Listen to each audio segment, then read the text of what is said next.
Telangana rising global summit number 1 Telangana 2047లో అంటే vision 2047 target చేసుకొని రేవంత్ రెడ్డి గారు ఒక ప్రణాళికని రూపొందిస్తే దానికి ఒక పునాది అని చెప్పుకోవచ్చు. రేపు డిసెంబర్ 8, 9 తారీఖులో జరిగేటువంటి ఒక సభ. అండ్ ఇది పెట్టుబడులను ఆకర్షించడమే లక్ష్యంగా నిర్ణయించినటువంటి ఈ ప్రోగ్రాంలో మన తెలంగాణ సంస్కృతులు ఉట్టిపడేలాగా ఏమేం ప్లాన్ చేశారంటే, తెలంగాణ వంటల్ని అందరికీ రుచి చూపించాలని చెప్పేసి సకినాలు, లడ్డు అండ్ మన ప్రాంతీయులు ఎక్కడెక్కడ ఫేమస్. ఇప్పుడు కొన్ని ప్రాంతాల్లో కొన్ని వంటకాలు ఫేమస్ అవుతాయి. మన తెలంగాణలో కూడా ఎలాంటి వంటకాలు ఫేమస్ ఉన్నాయో అదొక ఫుడ్ బాస్కెట్. ఇంకొక బాస్కెట్లో కూడా మన ఇక్కడ నేతలు నేసినటువంటి పట్టు శాలువా, అలాగే మన తెలంగాణలో వివిధ రకాల కళాకృతులు, ఇట్లాంటివన్నీ కూడా దాంట్లో పొందుపరిచారు. ఈ 2 సెట్లని వచ్చిన అతిథులకి గిఫ్ట్గా అంటే ఒక రిటర్న్ గిఫ్ట్ లాగా ఇస్తున్నారనమాట. సంథింగ్ స్పెషల్ అనుకోవాలి. అండ్ ఇంకొక విషయం, నరేంద్ర మోడీ గారిని సీఎం గారు ఆహ్వానించారు. అంతవరకు బాగానే ఉంది. సీఎం గారు అలాగే వాళ్ళ పార్టీ అధినేత అయినటువంటి రాహుల్ గాంధీని కూడా ఆహ్వానించాడు. అంటే ఒకే వేదిక పైన ప్రతిపక్ష నేతలు, ప్రజెంట్ పాలించే నేతలు అందరూ కూడా ఒక దగ్గర చేర్చడం, ఇది ఒక సంథింగ్ డిఫరెంట్ కాన్సెప్ట్. నాకు తెలిసి ప్రపంచంలో ఎన్ని చోట్లలో ఎక్కడెక్కడ అయిందో తెలియదు, కానీ భారతదేశంలో మాత్రం ఇది మొదటిసారి అని చెప్పాలి.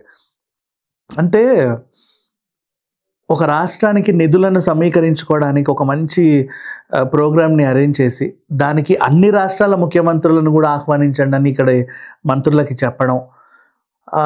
అంటే 4th నుంచి వీళ్ళు ఆహ్వానిస్తారనమాట. అలాగే ఈ పార్టీ కేంద్రంలో అధికారంలో ఉన్న పార్టీ వేరు, రాష్ట్రంలో అధికారంలో ఉన్న పార్టీ వేరు, కేంద్రంలో అధికారంలో ఉన్న పార్టీ వేరు.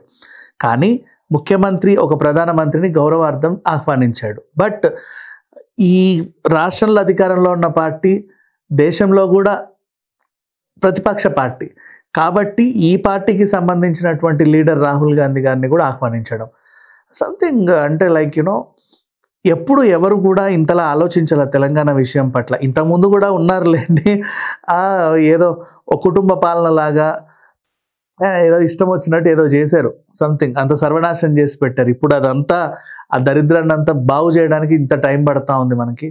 అప్పటికే 2 ఏళ్ల పాలన పూర్తయింది, వీళ్ళు సెలబ్రేషన్స్ కూడా చేసుకుంటున్నారు, ఇంకా 3 సంవత్సరాలు ఉంది.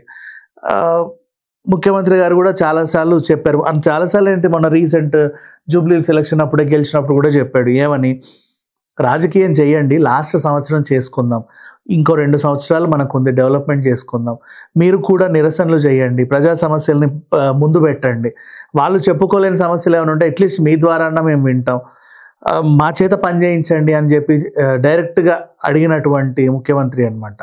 సో ఇప్పుడు రేపు డిసెంబర్ 8, 9 జరిగే ఈ గ్లోబల్ సమ్మిట్లో వివిధ దేశాలకి చెందినటువంటి పెద్ద పెద్ద కంపెనీలకు చెందినటువంటి సీఈఓలు వాళ్ళందరూ హాజరవుతారు. అండ్ వాళ్ళకి ఇక్కడ మౌలిక సదుపాయాలు, రవాణా బాగుందా, ఇప్పుడు ఫర్ ఎగ్జాంపుల్ ఏవైనా వస్తువులు వాళ్ళు పోర్ట్ నుంచి తెచ్చుకోవాలనుకోండి, మనకి ఏపీకి కోస్టల్ ఏరియా ఉంది, అక్కడ నుంచి రోడ్స్ ఇప్పుడు బాగా డెవలప్ అయ్యాయి, ఇంత ముందులా లేవు. వీలైనంత త్వరగా మనం పరిశ్రమలకి మన సరుకు చేరుద్దా లేదా, next railway line and roadway everything was బాగుందా, కరెంట్ వాటర్ సప్లై, అంటే ఎలాంటి మనకి ఇబ్బందులు జరగకుండా ఇక్కడ ఒకవేళ మేము పరిశ్రమను నెలకొల్పితే మాకు ఉపయోగమా లేదా. నెక్స్ట్ రెంట్స్, ఇది ప్రత్యేక ఎకనామిక్ జోన్లోకి వస్తుంది కాబట్టి సెజ్ వీలైనంత వరకు వీళ్ళకి తక్కువ రెంట్లకి తక్కువ తక్కువ రుసుము తీసుకొని ఎక్కువ సదుపాయాలు ఇస్తా ఇక్కడున్న యువత ఎక్కువ మందికి ఉద్యోగాలు ఇప్పించే ప్రయత్నం చేస్తుందని కూడా మనం అనుకోవచ్చు. ఇప్పుడు కొత్త ఐటీ కంపెనీలు ఇవి ఆల్రెడీ ఐటీలు వచ్చాయి. ఇప్పుడు ఫ్యూచర్ సిటీ దగ్గర ఇప్పుడు కొత్త కంపెనీ వచ్చింది అనుకోండి, ఎంతోమందికి ఉద్యోగాలు వస్తాయి, పక్కన ఫుడ్ స్టాల్స్ అవి వెలుస్తాయి, అక్కడున్న రియల్ ఎస్టేట్ భూమి పెరుగుద్ది, అక్కడ మళ్ళీ నివాస యోగ్యత కలిగినటువంటి మల్టీప్లే అపార్ట్మెంట్లు అన్నీ వచ్చేస్తాయి, గేటెడ్ కమిటీలు వస్తాయి, అవి చూసుకొని మళ్ళీ అక్కడ కొన్ని ఊర్లు డెవలప్ అవుతూ ఉంటాయి. సో అట్లా వెళ్ళిపోవడం అనమాట.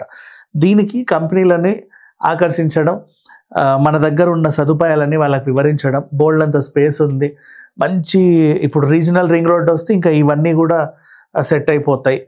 ఇంత డెవలప్మెంట్ ఉంది కాబట్టి నన్ను అడిగితే గ్లోబల్ సమ్మిట్లో అంటే ఇప్పుడు ఫ్యూచర్లో ఇప్పుడు చూడండి, ముంబై డెవలప్మెంట్ ఆగిపోయింది చెప్పుకోవాలి అనుకుంటే, సముద్రం ఉంది కాబట్టి. ఢిల్లీయా కాలుష్యం అండ్ బెంగళూరు ట్రాఫిక్, ఎటు చూసుకున్నా సరే హైదరాబాదే అందరికి అనుకూలంగా ఉంది. ఎందుకంటే నువ్వు ఎంత విస్తరించుకుంటే అంత విస్తరించుకున్న వాళ్ళకి విస్తరించుకున్నంత అట్లా ఉంది కాబట్టి. అండ్ అన్ని స్టేట్స్తో మంచి కనెక్టివిటీ కూడా ఉంది, అన్ని సిటీస్తో మంచి కనెక్టివిటీ కూడా ఉంది కాబట్టి మంచి మంచి కంపెనీలు ఇక్కడికి వస్తే తక్కువ రెంట్లతో మంచి మంచి కంపెనీలను స్థాపించి బోల్డ్ అంతమందికి ఉద్యోగాలు ఇప్పించి అందరూ ఏదో ఒక పని చేస్తూ ఉంటారు, సంథింగ్ లైక్ దట్. అక్కడో ఇక్కడో మంచి మంచి జీతాలకి శాలరీస్ అన్నీ ఎక్కడి నుంచి వస్తాయి, డెవలప్మెంట్ బాగుంటుందని చెప్పేసి దశగా ఈ సమ్మిట్ నిర్వహిస్తున్నారు. ఇది అందరికీ తెలిసిందే. అండ్ దీంట్లో రిటర్న్ గిఫ్ట్స్ కూడా హైలైట్, ఫుడ్ కూడా ఒక హైలైట్. వచ్చిన ప్రతి ఒక్కరు కూడా కనీసం ఏదో ఒకటి మాట్లాడుకోవాలి, అబ్బాయి ఎంత భలే ఉందే వీళ్ళ సంస్కృతులు వీళ్ళ సంప్రదాయాలు అని చెప్పేలాగా. ఆల్రెడీ మొన్న మిస్ వరల్డ్ పోటీలు జరిగినప్పుడే తెలంగాణ సంస్కృతులు ప్రపంచవ్యాప్తంగా అందరికీ తెలిసిపోయింది. ఇప్పుడు ఈ పెట్టుబడులు అనేది నెక్స్ట్ స్టెప్ అని చెప్పుకోవచ్చు. ఓవరాల్గా అయితే ఈ సమ్మిట్ సక్సెస్ అవ్వాలని మనస్ఫూర్తిగా కోరుకుందాం. Thank you so much.